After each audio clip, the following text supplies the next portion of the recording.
the official podcast of FCS Fans Nation, with your hosts Kyler Neal, Matthew Frazee, and Lawrence Smith.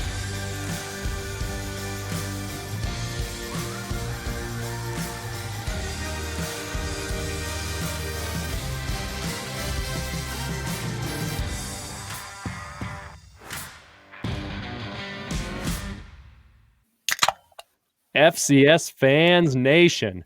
Two losers, a bystander, and a victor/winner walk into a bar.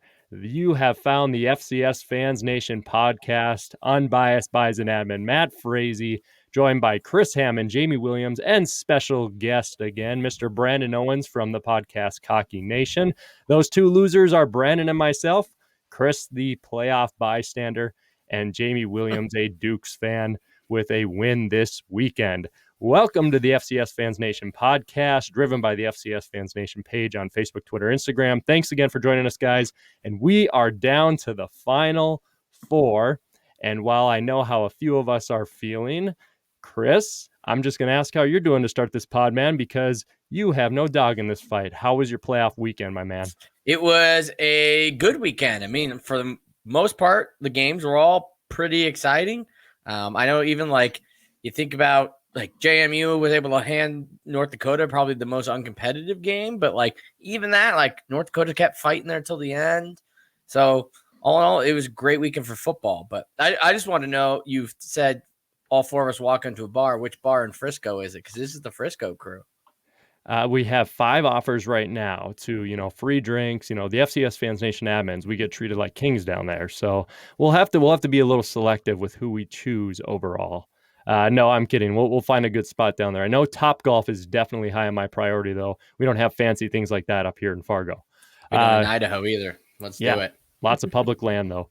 Gentlemen, I hope you're excited for this. We have a lot of questions to get to. These questions are always asked by our page and by our members. And Jamie, Brandon, we're going to kick it right off. You guys are on opposite ends of the spectrum tonight. One of you with your team going home, one of you with your team still in it, which is a good way to segue into our first question with Adam Sabella. He wants to know, is this the most competitive we've seen the FCS playoff field? And Brandon, what do you think, my man? After recapping this entire weekend, is this the most competitive FCS playoff in the last decade? What do you think? Well, I've only been exposed to the FCS since 2013, my senior year of high school. I think ever since then, I know. We're so old.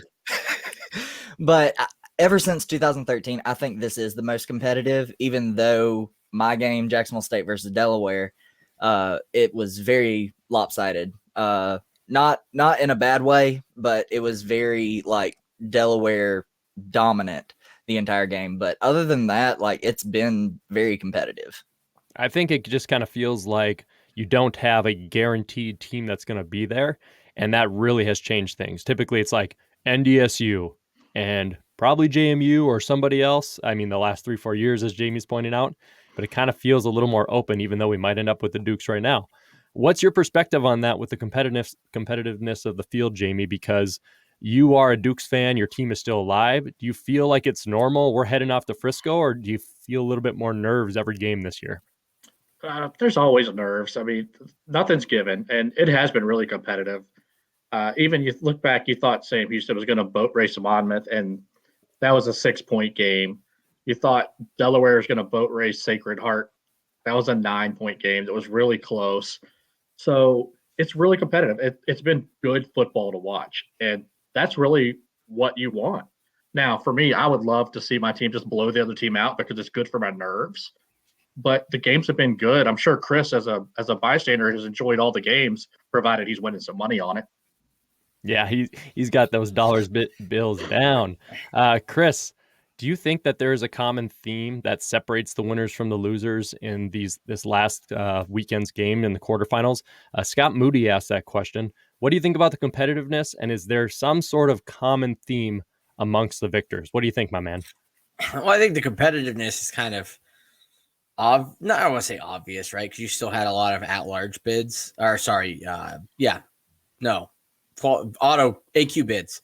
So, but with the lower field, you got less of those teams, like Kyler likes to say at the end. It's always like, well, there wasn't really another team that deserved it. I'm sure we're going to talk about conferences and teams that deserved it here. But either way, you ended up getting 16 more than qualified teams. It's just arguing over a little bit of the who was more qualified compared to years past where it's kind of like, well, who kind of deserves that last frisky shot in? And it's kind of like, but they have no shot.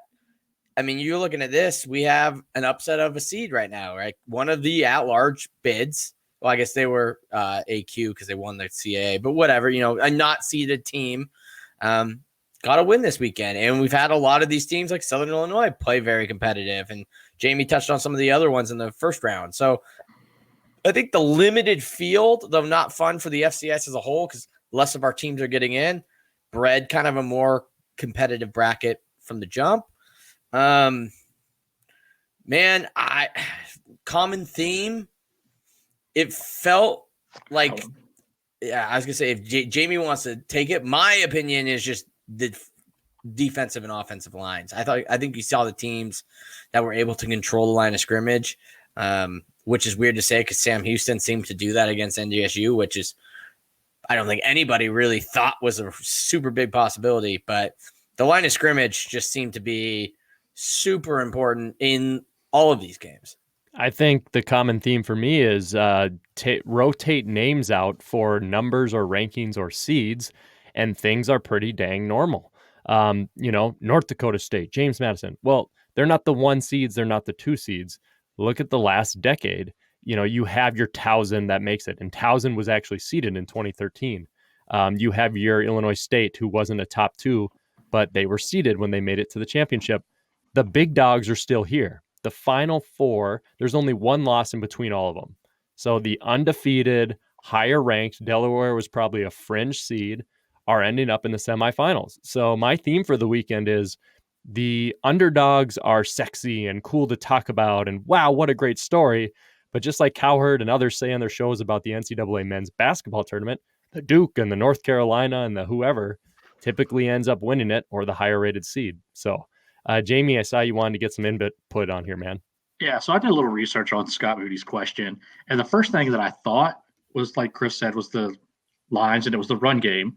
And Delaware outrushed Jacksonville State by only 2 yard separation. JMU by 86, South Dakota State by 39.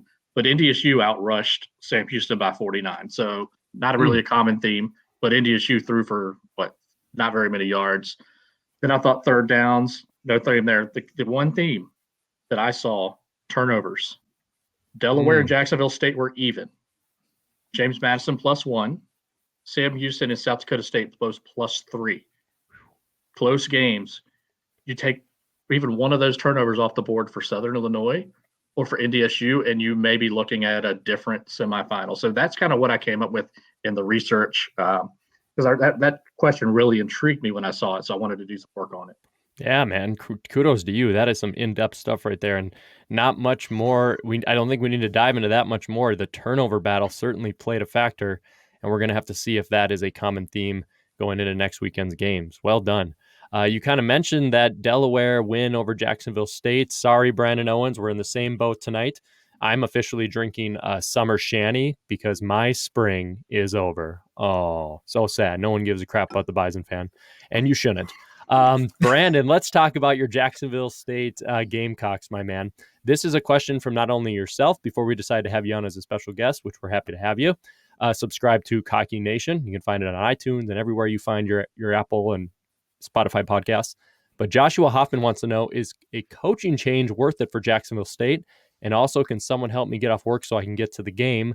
He's a South Dakota State fan. I'll call your boss, Josh. No worries. I'll send you a professional email. Should Jacksonville State fans be disappointed in not making the semis when they had a great chance at it? That's your own question, Brandon. Let us hear it, Mr. Owens. It's your floor, Jacksonville State. What do you think? I just got to say before you answer, it feels like we get this coaching change question every single year since we've done this podcast for Jacksonville State.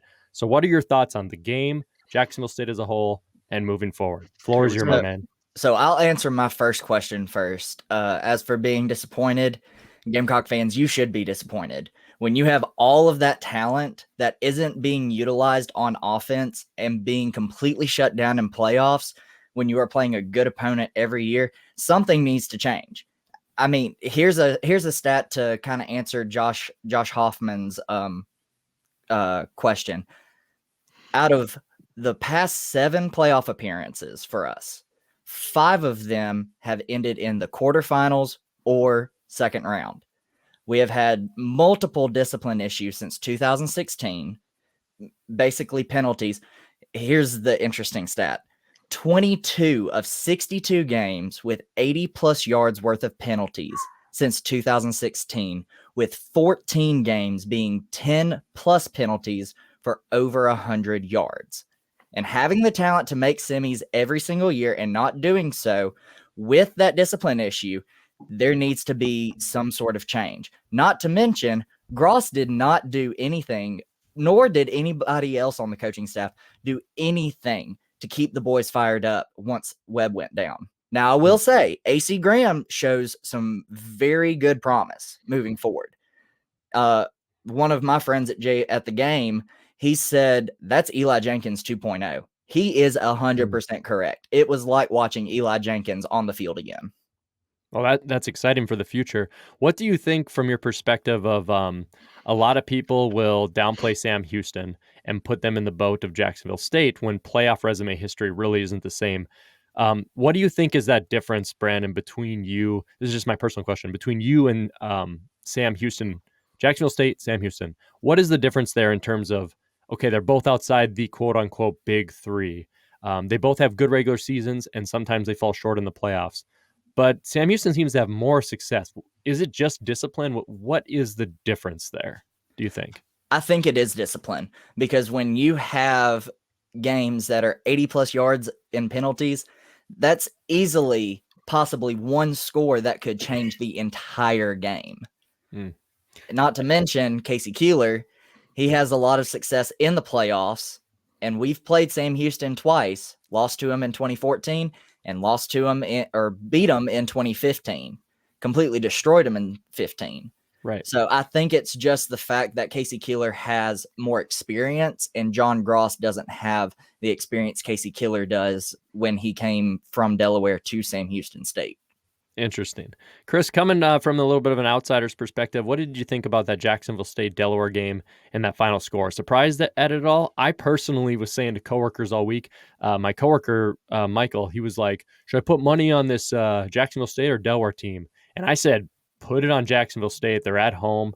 I was like, book it. I thought this was the year. Is that how you felt, man? Or what did you think about the Jacksonville State Gamecocks, Chris? No, I had money on Delaware to cover. I did think the Gamecocks were going to win, although I did think Delaware would have a shot. I think if you looked at this matchup when the bracket came out, a lot of people, obviously when you're looking at the bracket, a lot of people had the confidence to pick Delaware over JSU when the bracket released because Delaware was undefeated. They had won the CAA, which historically is considered a stronger conference than the Ohio Valley.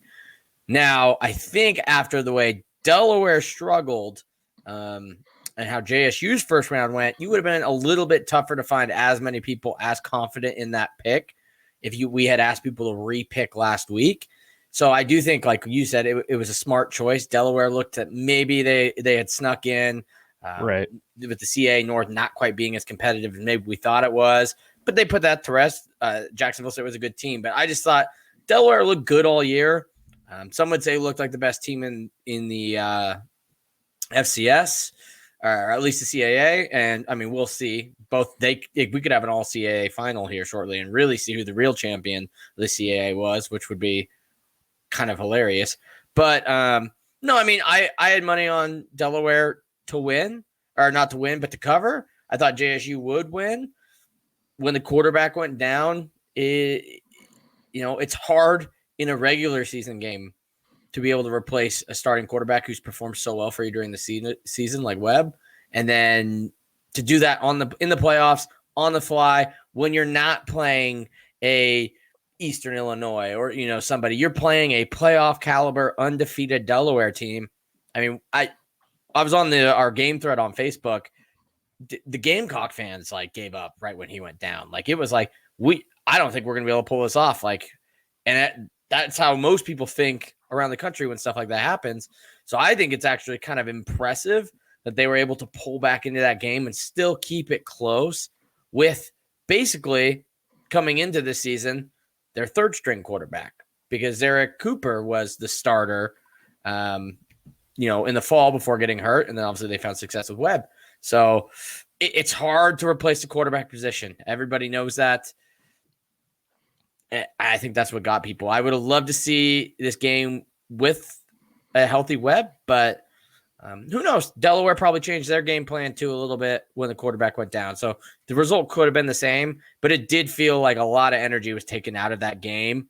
And that's when I think a lot of people started focusing more on Sam Houston and NDSU in terms of watching, because it just felt like that game, the writing was on the wall. They were already trailing, and now they don't have a quarterback. So might I add that Webb's injury, from what I've heard, is a torn ACL, so he will be out in the fall as well. Not good. Mm-mm. Yeah, just to fill a little time here, I do agree with you, Brandon. I think the whole microcosm of what's happened to Jacksonville State was that one idiotic play where the guy just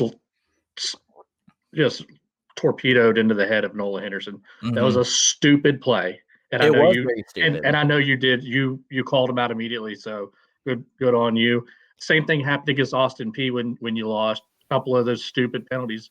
And it goes back to discipline. You're 100% right.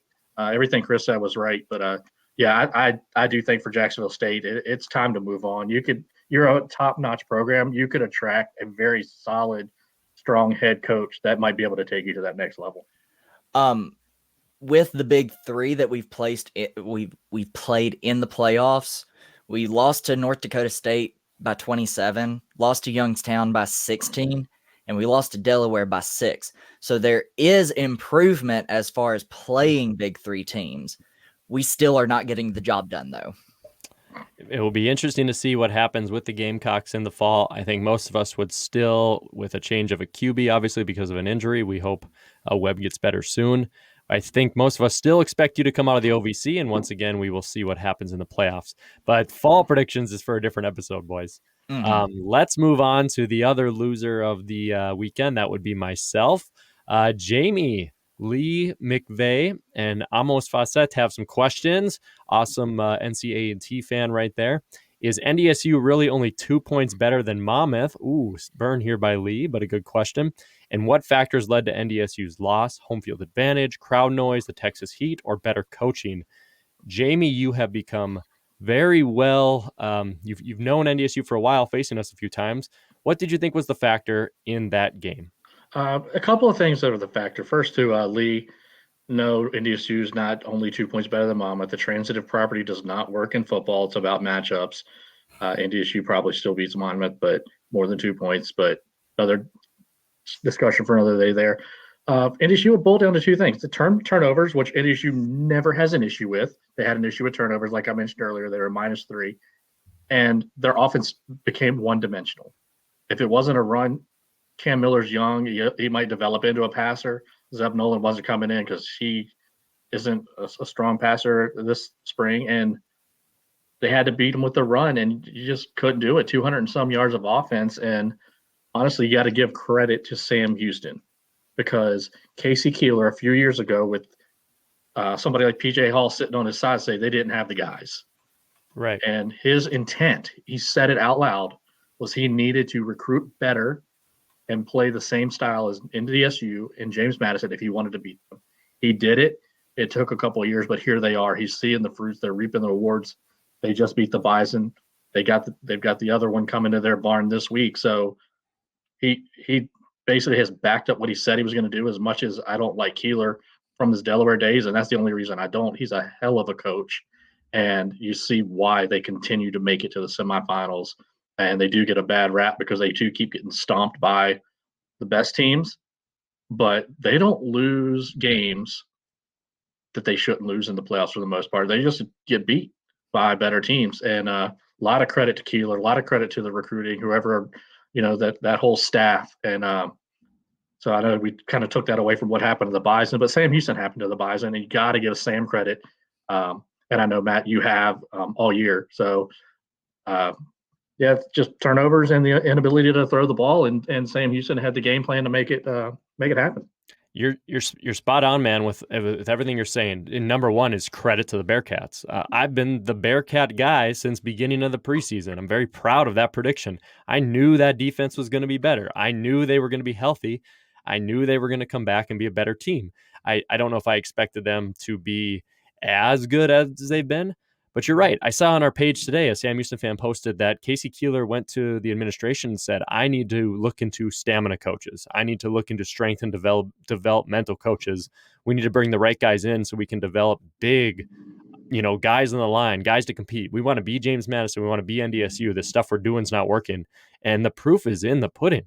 I mean, they were everything that I thought they could be, that Bison fans downplayed and James Madison fans are currently downplaying.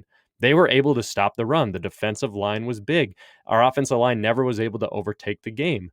Offensively, they were not super, super fast. Like they ran plays to get their guys in open spaces, let their athletes perform, but it wasn't super quick up tempo like the Oregon Ducks used to be, which is what most people will assume they will run. I was very impressed by the Bearkats. On the NDSU side of the house, NDSU is so unbelievably young. This is not an excuse. I guess it's an excuse or it's a reason, depending on your viewpoint. But they lost 30 plus players to COVID, graduation, and the NFL draft. And that's not something most teams can overcome. On top of that, their quarterback play was terrible all spring. Cam Miller showed flashes, but he was playing high school baseball this time last year. And Zeb Nolan clearly wasn't the guy. There's a reason they pursued that waiver for Quincy Patterson so aggressively. They lost multiple injuries on the offensive line. They had true freshmen starting for a while. Heck, the true freshman center they started for 2 games and he got injured and got bumped out. Everyone would just expect NDSU to overcome those things, but there becomes a point where there's no way you're going to be able to pull it off. And you want to know a stat. NDSU had 20 points on Sunday, 0 from their offense. 0. Punt return, kick return, field goal, extra points, safety, 2-point conversion. I mean, Sam Houston, if they play better special teams, could have literally shut NDSU out at home. So credit to the Bearkats. The Bison, don't think that dynasty is going to go anywhere in terms of their competitiveness. This is literally Dom Izzo's tweet. The confidence in me will come out a little bit. The Dom Izzo's tweet, he's a media guy here in Fargo. He was big-time contributors for the Bison this spring. Freshman, redshirt freshman. This team is young, if not younger than 2010. I don't know if this fall 2021 they come back even with improved quarterback play, but 2022 and on, they should have a chance. So they got beat by a better team. Beat by a better team is the way to say it. But we'll go a little into NDSU more, guys, in depth here towards the end of the podcast. But Will Emmanuel Stiller has an awesome question for us here. Which quadrant was the group of death? Which semifinalist has had the most impressive body of work in the playoffs so far? Ooh, this is a good one. Who has a overall, I'm not sure which one of you three, you can raise your hand, who's really passionate about a team that so far has had the toughest draw of it, and which team has gone through the toughest corner so far? I personally don't believe that it's James Madison, and I don't believe that it's South Dakota State. I think it's got to be Sam Houston or the other one. Split the difference there for me, Chris Hammond. Who do you think? Do you think maybe Sam Houston, or do you think Delaware? You know what? I think you've got to go Delaware, just in the fact that they're the only one so far who's had to play a seeded team and win. That's a good point. And most people probably rely on that NDSU thing. Brandon, what do you think, man? You agree? Has Delaware had the toughest path so far? Sam Houston has. I mean, playing Monmouth, who has been really good since, I believe, 2018 when they first made the playoffs as a 2-bid Big South team. And then Sam Houston had to play North Dakota State. And now they have to play James Madison. And then if Eastern Washington had beat North Dakota State, they would have had to have Monmouth, Eastern Washington, now James Madison. I mean, that's a brutal road. That's an absolute brutal road. Yeah, I don't see JMU being in that category because their first round matchup wasn't anything too crazy. Oh, VMI was a good team. But JMU controlled that game a lot more than the final score actually stated. And UND is not a great team on the road. They put up a good fight. And then I think SDSU got that 1-seed draw where they were playing an SIU team who put up a good fight, but most people questioned if they were going to be in or not. I'm split. Yeah, Sam Houston or Delaware. It's probably at the end of this thing. It's probably going to be Sam Houston. Right now, I think I'd go with Chris because maybe he was on the road. Jamie, split Brandon and Chris. Man, what do you think? Who is the winner here? Whoever you say is the winner. Yeah, I mean, like you said, it's a tough decision. They both have had a tough road. You can make a case for both of them, and I think Chris and Brandon made the case, but very well for each one. But you want me to split the difference? I mean, if you've got to knock out the champion, it's Sam Houston. They had like Brandon said with Monmouth. They got boat raced by JMU last year. They learned their lesson, came back stronger, gave Sam everything they could handle. And NDSU, every time you think they're out of it, they use the special teams. I was queued up to say, hey, all three phases matter, and NDSU won the game with all three phases after they kicked that field goal. But Schmidt took them down the field and got the win. So Sam Houston, a little tougher draw, but no slouch to what Delaware had to do with going on the road after a tough first matchup against Sacred Heart and Julius Chestnut. Yeah, that's tough. And the home field advantage for the Bearkats definitely had to be huge, though. If you're watching on our YouTube channel right now, this is in my own home. I caught this on the YouTube TV right as the opening intro went. They had this young Bearkats fan cheering in the front. But notice in the back a little bit, a man in glasses, a beautiful beard, a red hat, a red Eastern Washington shirt, Mr. Kyler Neal attending the Sam Houston NDSU game. I believe some Bearcat fans, shout out to them, contacted him after our last podcast where he said he would go, but he wouldn't pay for a ticket. And I'm pretty sure they hooked him up with a ticket. So he was texting us all game. He was almost field level. He had a great time there. So shout out to Kyler for actually showing up there. And heck, what do you think, Jamie? You think maybe he'll show up again this weekend? Only if he wears that hat he wore last week's podcast. That's what I want him to do. He'll let me rock the Dukes thing. The Sam Houston fans might make him wear the exact same clothes he wore last time. Yeah. If they're giving him the tickets. Right. They want that good luck charm. Kyler might be it for the Bearkats. I'm just so glad, Matt, you were able to snag that photo because I kind of told you in our group chat, but for everybody else, I also was seeing that. And there's the first angle, you see the kid, and then Kyler's looking, so you see the Eastern logo. That's like, right. There's an Eastern fan there? I'm like, oh my God, that's Kyler. And then I was like scrambling, trying to find my Roku remote that paused so I could get a photo. And by the time I got it, it was like already gone, and it wouldn't let me rewind for some reason. So I was like, but I was like literally texting the chat, like, oh my God, I just saw Kyler. And then as I'm about to send, Matt just sends that picture. I'm like, yes, somebody got it. There he is. Yeah. I was like, oh my gosh. And that made my day. So at the end of the game, I was like, well, Bison are out, but I got an awesome photo of Kyler. He looks pretty badass. So I hope you enjoyed the game, Kyler, and we'll see if he goes down there again in Huntsville. So that's why he's not here, right? He's like asleep somewhere in the bleachers because he had too much fun. Yep. He had too much fun, just like we're going to be doing in 2 weeks down in Frisco. Guys, but now it's time to really dig into this weekend's matchups. We've done some great recap here, but let's start digging into Sam Houston, James Madison, and South Dakota State and Delaware. And our fans' questions will guide this. And we're going to start with Nicholas Wilson, and we're going to start with Sam Houston, James Madison. He says, Sam Houston's defense limited NDSU to just a field goal, so how many points will the Dukes be able to score, assuming Sam can figure out its special teams issues? On top of that, guys, Andy Holland, James Madison at Sam Houston. Whose defense will end up being the difference maker? Will either offense really get rolling to score 30 points this week? We also had a ton of questions, guys. I'm sorry, we just can't get to them all. They were all pretty close to each other. Drew Stevens, Dustin Helton, Seth Meyer, great fans on our page. They had questions about the offensive lines, the ability for the Cats to score quick, and time of possession stuff. So lots and lots of questions about this matchup. It's going to be huge. What are your initial thoughts on the game? Mr. Brandon Owens, looking into Sam Houston and James Madison. Give us some of those factors the fans care about: the lines, the weather, the home field, the seeds, the travel. What do you think, man? What are the factors? Well, I had to watch the Sam Houston State game this morning, but the home field advantage played a huge part in them playing North Dakota State. I watched James Madison. There was a point in JSU's game where I was like, I told my family, I'll meet y'all under the stadium.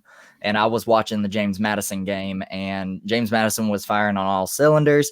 I like the matchup between the two, but I think the weather won't be a too big of an issue for James Madison because it gets hot in Virginia as well.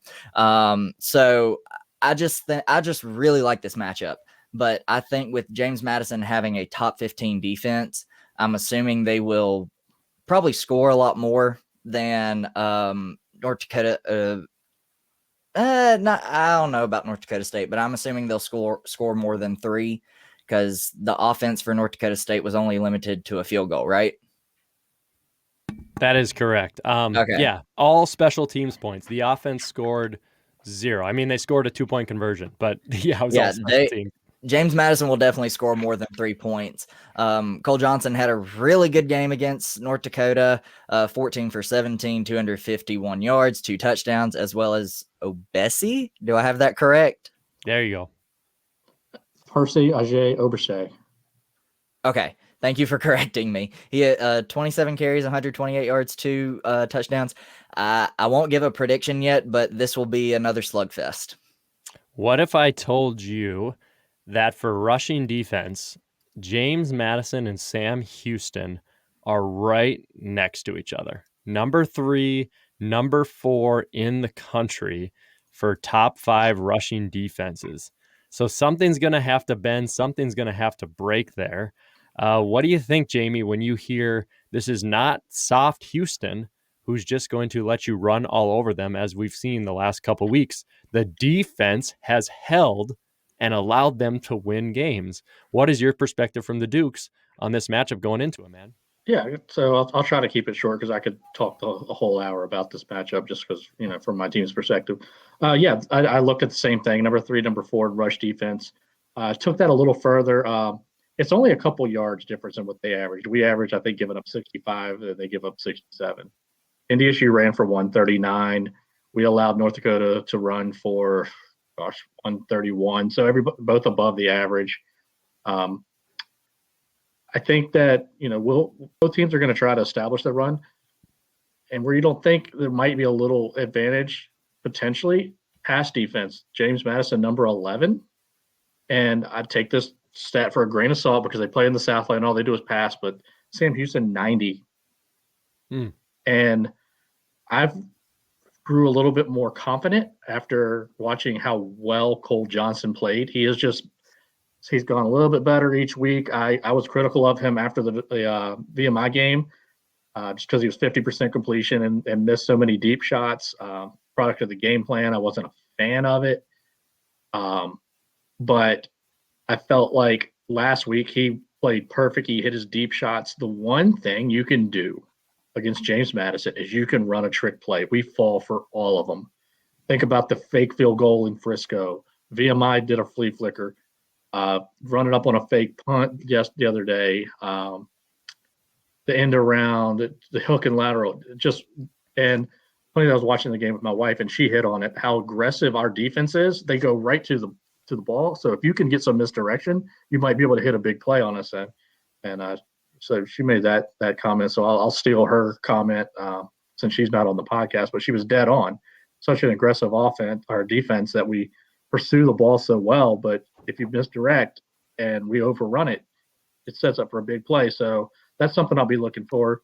Does Sam put some of that in their game plan, and how do we react to it?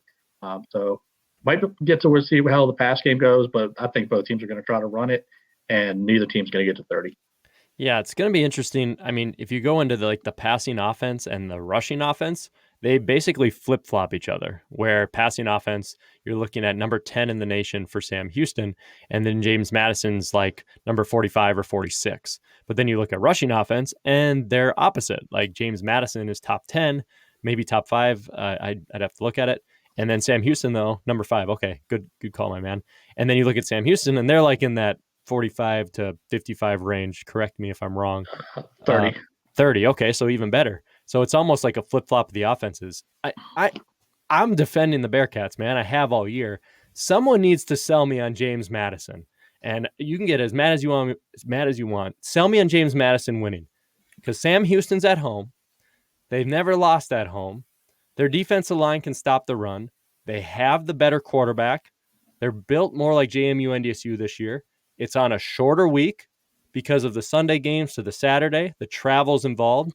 They use smoke and mirrors trickery within their offense. They're not going to go super up-tempo. And they've had a hell of a year. They've played a tougher schedule than James Madison, in my opinion. They've played tougher opponents. They beat tougher teams.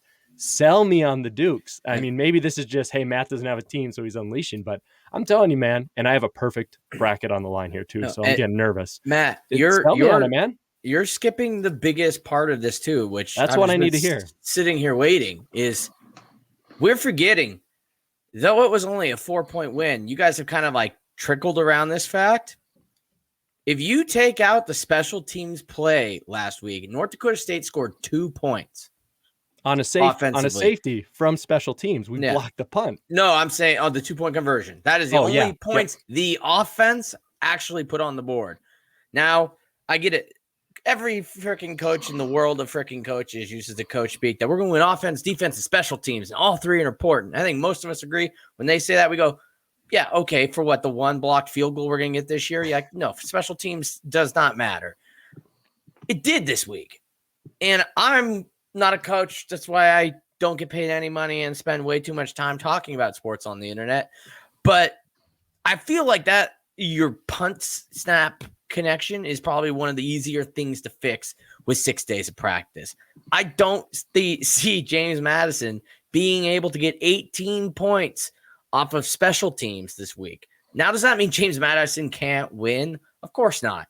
I'm just saying, like, we're acting like this game with NDSU was just real knuckle, drag out brawl. NDSU's offense was terrible. Terrible. Sam Houston's defense looked absolutely dominant the entire game.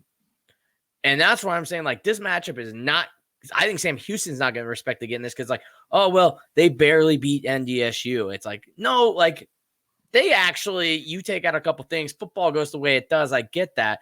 But with all that, they were still able to win with the blocked punts, which is terrible special teams. So that's why I'm saying, like, this game, Sam Houston deserves the heavyweight title they've got right now of the 2 seed and the home field advantage. And I think it is definitely James Madison's responsibility to come in and knock them off. I know we saw some comment on there, I don't remember who it was, that said, like, when is James Madison going to get the respect? They didn't get it after winning the first game. They didn't get it after beating North Dakota. And I'm like, well, no, duh, man. You're the 3 seed. You have won all those games at home against obviously inferior competition. That is why they are not ranked. This is your chance. And he goes, oh, we're going to get it if we beat Sam Houston. Of course. You finally went on the road and you beat a team that was better than you. So this is James Madison's test to really be like, screw the haters. That's exactly what you all were this year. You keep taking us down. People like Chris just keep saying, like, oh, they're the most likely to get upset. Oh, they don't look very good. Oh, they're not beating teams by how much I want them to beat them by. Well, here's your first real test. North Dakota was a good appetizer, and they did look good against North Dakota. Another game that deceivingly looks closer than it actually was. But I think James Madison needs to come in and swing because I think that NDSU Sam Houston score is very deceiving. Sam Houston did have a lot of control in that game.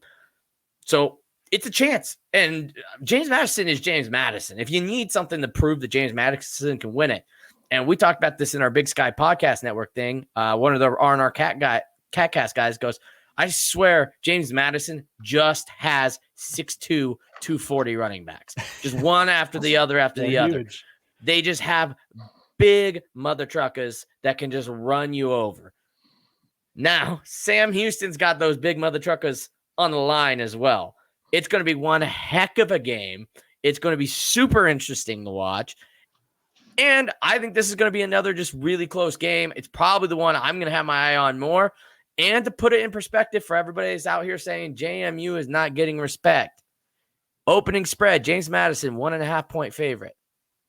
Yeah, well, I just want to say, James Madison, we break streaks. Hey, that And seems personal. not intentionally, but we break streaks, so we're going to go try to break another one. You break home field We- playoff streaks. Yeah, But if you that's think true. about it, think back, the respect, that question, it kind of bothered me a little bit, but you get the respect you earn. We've earned the respect. People expect us to be at where we are. So, of course, you falter a little bit, you're not going to feel like you're respected. But think back, 2016 Sam Houston, 2016 North Dakota State, 2017 Weber State, 2017 South Dakota State, Weber State again in 19. It's like, oh, James Madison's going to lose. We're going to come in Northern Iowa. And every time we stood up to the challenge. There's no reason why we can't stand up to the challenge. Am I right now saying that Sam Houston's not going to win this game and can't win this game? Of course not. But James Madison's not going to go in scared. They're going to go in with a great game plan. They're going to give everything they got.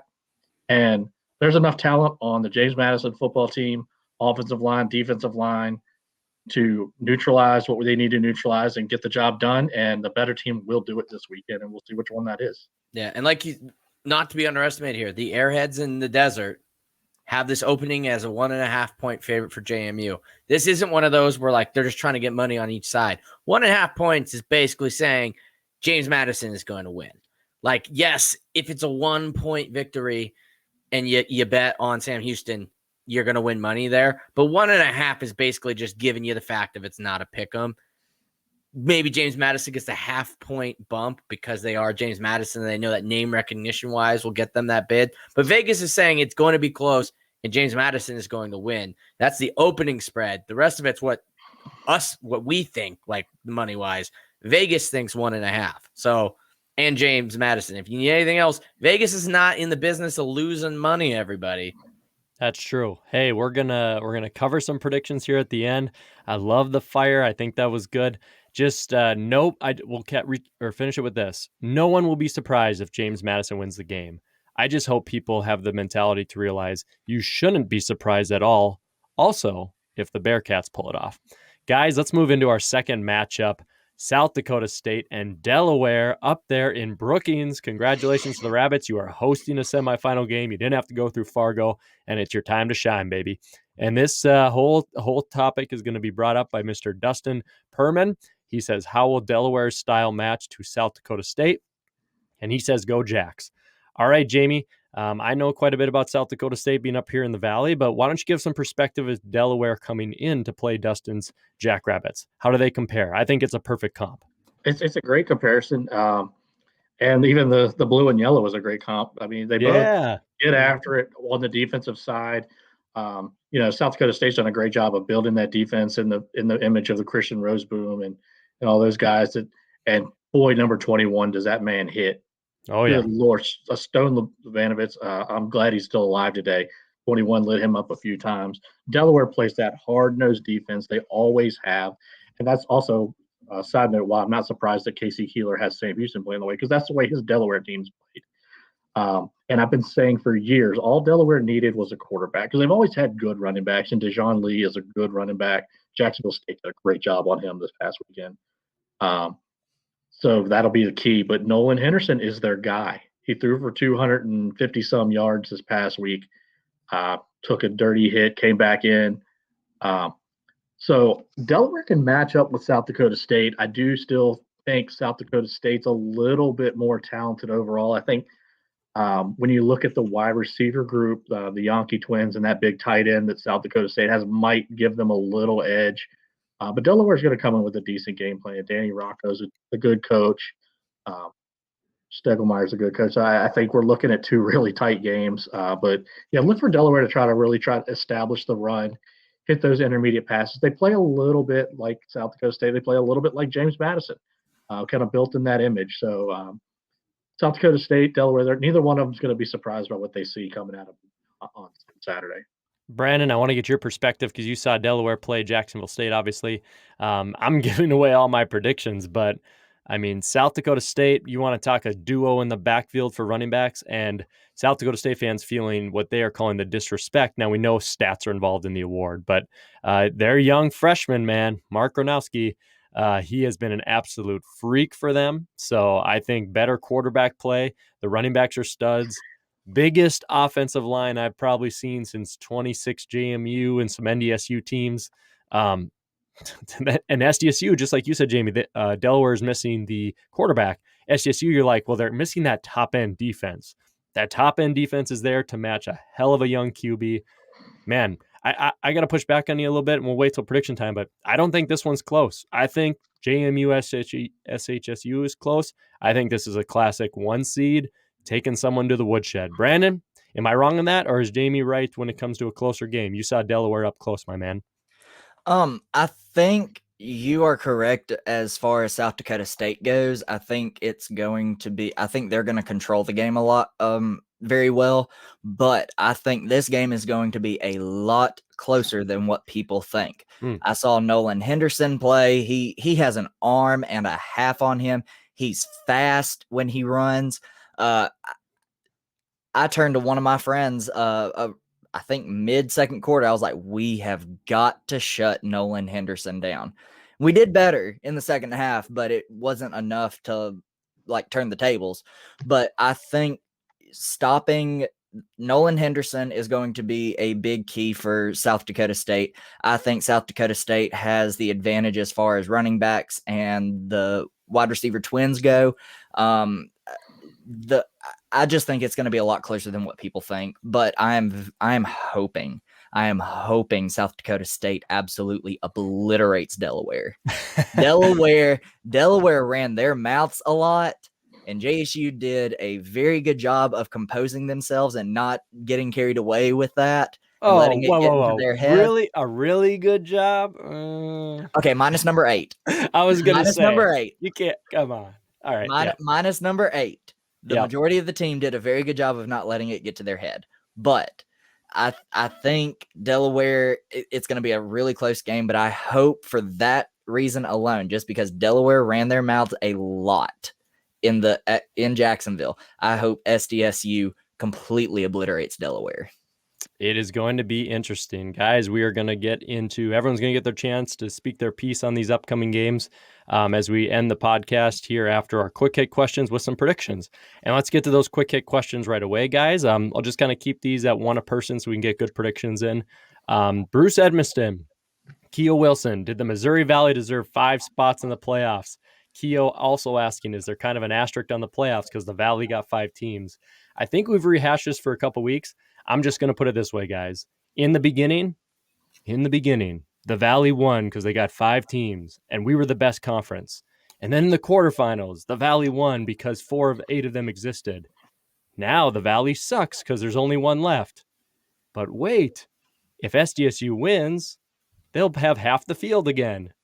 And then if SDSU wins the championship, they're the best. But if they lose, they're the worst. If SDSU loses this week, there you go. It's a bunch of chest pumping and flexing on the internet.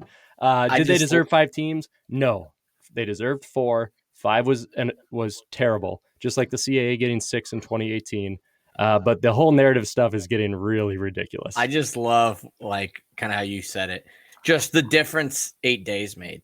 Last Sunday, everybody was like, "See, the Missouri Valley deserves it. 4 of them are left." And then out of the 5, and the only reason there's not 5 is they played each other. And then it's this week. And you could argue that the only reason one of them advanced was because they played each other. Right. So it's like now you have the complete flip side of the coin. And then, Matt, as you touched on, if SDSU beats Delaware, no pressure now, because then the haters are going to come out in full force.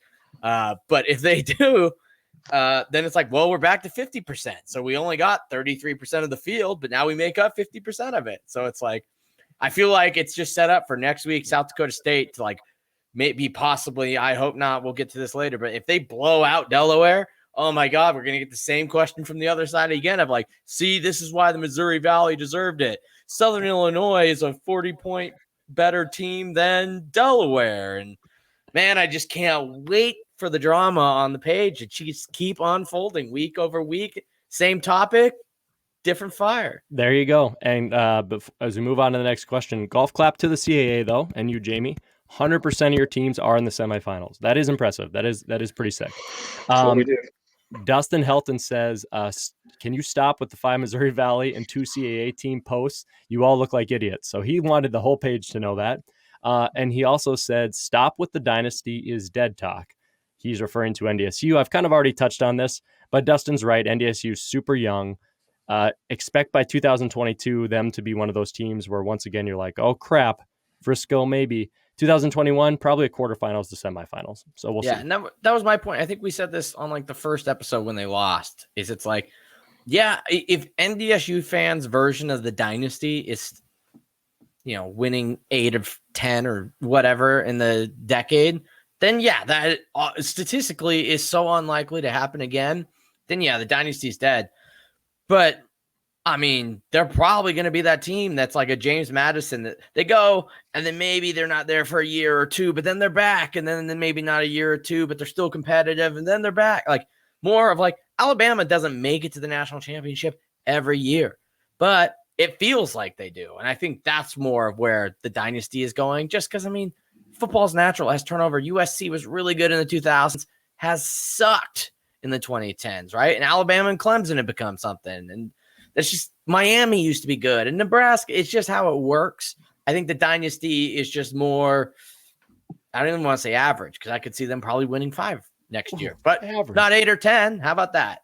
So if that's dead, if that's me calling them dead, then they're dead. But I view that as just like, more realistic. Hey, every one of them is special. Brandon, my man, this is from Drew Stevens. He believes it was mentioned earlier, and it was mentioned a little earlier in our podcast, but who would arguably have the hardest road to Frisco? This is a little bit down the line. So imagine that your predictions have made it to Frisco. Who do you think would have had the toughest route between those two teams, Brandon? If my 2 predicted teams made it, yep. So you might be giving one away here. So there you go. Sam Houston, easily. My answer does not change from earlier in the podcast. It's Sam Houston, because they would have had to beat Monmouth, North Dakota State, and James Madison. And then Delaware they would has have to to beat play. And they 2-seeded teams on the road.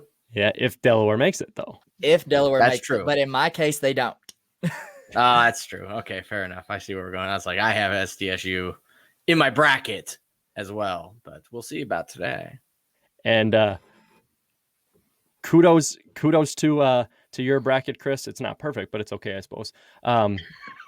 Brandon, we're going to move in here, guys, to the final comment before we get into our predictions. Victor E. Quintana Jr. This is a guy who's been on our page since basically the beginning, a Sam Houston fan who's taken, excuse my French, a ton of shit from people defending his Bearkats. This isn't really a question, but Victor gets his time here. He gets his time for his comment to be read. He has earned it. He says, I told Kyler this after the game, but I just want a moment to appreciate that Sam Houston plays defense. I think going into this game, a lot of fans who are familiar with our previous playoff outings were still under the assumption that we're nothing more than a high-octane offense, and that's it. I know this week I saw comments about our secondary being bad, our defensive line not being legit, and of course promises that NDSU would pile on the points. I hope we did enough to silence those critics. Damn straight you did, Victor. I think it's going to be a good game, win, lose, or draw. But golf clap to you, my man. Sam Houston played. Yeah, let me just give Victor a minute. Him and Keith Hooper, great page members who've taken a lot of crap. Enjoy this week. If you wind up beating James Madison, enjoy next week. If Sam Houston wins that game, you're not going to hear excuses from me. Yeah, I'll congratulate you because you'll deserve it. I know you'll do the same if James Madison wins. You're 2 great guys. Victor, that's your question. You do have a defense. You've always had good players, but you haven't been able to put it all together. Think of PJ Hall. That was a dominant defensive player, but it was one guy. Now you have a whole defense, and they deserve a lot more credit than they're getting. And it goes to your recruiting. It goes to your coaching staff. Very good team, and it's going to be a great game. And I got to eat crow. I keep saying Eastern was Sam Houston light, so to expect kind of a similar game. I think NDSU learned real quick out the gates. They tried to do what they did to beat Eastern and just like run it up the nose a couple times. You're correct. That D-line is quite impressive. That was not a you run it up the middle and there's just holes for 7 yards. They're legit. They are legit. They are quite stout. And guys, our final question here leads us into our predictions from Mr. Garth Rauschenberger. Who is betting JMU wins it all? He says, P.S. I am. I believe Garth is a Bison fan. And he says, also, if Stone Labountwitz, the best QB name in the FCS, was playing quarterback for NDSU, they would have won it all. So you still got a little faith for some quarterback improvement, I think, there for Garth. But he leads us into it, boys. He thinks JMU's winning it all, and it's time for some predictions for the semifinals. Losers go first, and Brandon, I think your team lost by more points than mine, so we'll start with you, my man. What is both of your predictions for Delaware at number 1 seed South Dakota State and the 3 seed JMU traveling to Huntsville for number 2 Sam Houston? What do you got, my man? I'm not going to go off of what my heart wants to say for one of these games. I'm going to be realistic. So for South Dakota State and Delaware, like I said, I think it's going to be a closer game than what people think. I'm going to go with a score of 28-25, South Dakota State. And then James Madison and Sam Houston. Like I said, it's going to be it's going to be a slugfest. So I think you're going to probably see a score of probably 21-17, Sam Houston. All righty. And I am the next loser up on the pedestal, 3rd place. Woo. Oh, no, Chris, you said NDSU would be the 3rd best team in the FCS. You're wrong. We're like 7th or 8th. So you got to eat crow on that one. I'm sure you're really upset. For my predictions, guys, I'm with you, Brandon, on the winners. I'm opposite on the scores. I think South Dakota State gets its moment against Delaware. I think they are better than them in probably the majority of the phases on the game. If they're similar styles, SDSU does it better, in my opinion. And I'm going to take South Dakota State winning 38-13. I'm going to go big blowout. And I'm going to take James Madison and Sam Houston. I like the home team, defended Bearkats all year. I'll take Sam Houston winning. We'll go 24-21. Make it epic. And I have a perfect bracket that I submitted in our playoff challenge right now. There wasn't a chance in heck, even if I love Jamie and his Dukes to death, I'm not going to bet against my bracket going perfect, guys. So we'll see if it plays out that way. Chris, you're the bystander and the winner will go last. So what do you think, man? Prediction time. I have to wait for Sam Houston, because if Sam Houston goes through and wins this, then North Dakota State could very well still be the 3rd best team. Oh, the final they only ranking. Lost by 4 to the best team. So I'm doing that. Plus, every time I've picked against the Dukes, they've won. I like Jamie and Lawrence, so I feel like I have to pick against them to keep the momentum rolling for them. So I'm gonna pick. I'll pick Sam Houston State 31-28. Let's do that. And then for the matchup that I can actually pick on to not just keep good vibes flowing, man, I think this is just the absolute reverse of what happened last week, where I personally was like, yikes, I thought Delaware had a shot against JSU. I still picked JSU to advance, but after the way Delaware played and compared to how JSU played, I was like, ooh, I think JSU is going to beat Delaware pretty bad. Like, they did not look that great. And then you look at South Dakota State kind of struggling last week, and you're like, ooh, South Dakota State, maybe I'm on skates right now, backpedaling a little bit. Nah, I think they're going to come in here and absolutely dominate the Blue Hens, and we're all going to be like, holy smokes, that came out of nowhere. How did they struggle with Southern Illinois? And then back to the whole Missouri Valley drama. That will be stirred all back up. But I think San Diego State. Wow, now I should just be cut off forever. But off to the Mountain West we go. Jackrabbit fans are going to murder you. They hate that they're not, because I'm picking their team to win 38-9. But I love it. Okay, well, Jamie, this entire podcast just went super lame and went chalk across the board. 1 seed versus 2 seed. Let us have it, man. What do you think? Your team's still in it, so that means you're wiser than most of us. Prediction time, buddy. Y'all can make me go out on a limb here and on my own and look like the homer, but I'm going to do it anyway. So let's start with the game that matters. Trust me, matters least to me. So it's not San Diego State. So Marshall Faulk's not walking through that door. So at least they got Pierre Strong. But they both run the ball. They both play good defense. I'm going to go with the experience at quarterback with Nolan Henderson. Ooh. Daggone right. Delaware 23, South Dakota State 20. Why? Because even South Dakota State fans always expect their team to crap the bed. They expected it last week. They bounced back. They showed a lot of mettle. This time, Delaware out of the CAA on to Frisco. And who are they going to play? Do you really think I'm picking against my team? Come on, people. Yes, you're going to do it. Am I going to do it? If you know anything about me, I don't bet on my teams in the playoffs. I don't pick against them. And we've not shown anything. We're playing our best football right now. The one thing that you haven't mentioned about James Madison is we have one of the best kickers in the FCS. Ethan Radke has not missed a kick this year.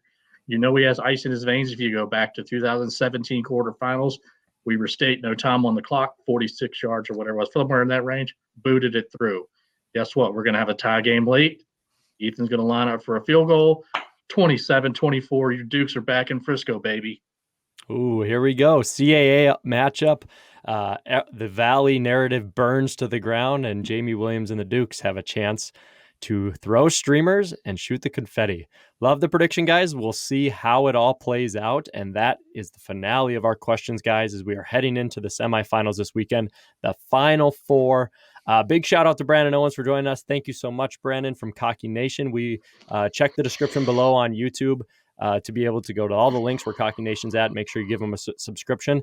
Jamie, any final thoughts before I throw our shameless plugs out there, my man? No, I'm looking forward to a couple of great games. Like I said, Victor, Keith, Bearkat Nation, good luck. May the best team win. Thumper and Joe Gass, again, same thing. May your best team win. And, at the end of the day, at about 5 o'clock Eastern on May 16th, we'll see who the champion is. We'll make it through the season, guys. Heck yeah, we got some positive vibes going. Let's finish this thing strong. Everybody on this podcast, and possibly Jamie, but the other three for sure will be in Frisco. If you're an FCS fan and you're listening to this right now and you want to meet up with us, hit us up on Facebook Messenger, hit us up with text messages. We have a few pre-planned things, but most of us are going to be coming in Friday, leaving Monday. The admins will be there for the party, guys, and especially if you get a ticket hookup, let us know. So we are for Kyler. For Kyler. We are looking to have the Frisco and Disco spring 2021. So thank you so much for listening to the FCS Fans Nation podcast, guys. Make sure to like, subscribe, follow our page on Facebook, Instagram, Twitter, all those fun social media sites. The semifinals are coming up this weekend, guys. We're down to the Final Four, and unlike the FBS, these teams had to truly earn this position to be here. So enjoy the semifinals of the playoffs that are done right in the FCS. Have a good one, everybody. Catch you after the semis. Boom.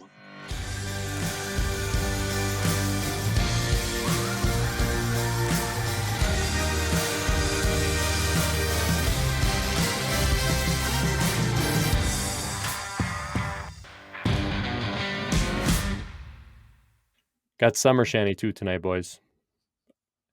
I was going to bring moonshine, but I didn't have time. Oh, why didn't you bring some and share? Bring it to Frisco. I already drank all the moonshine.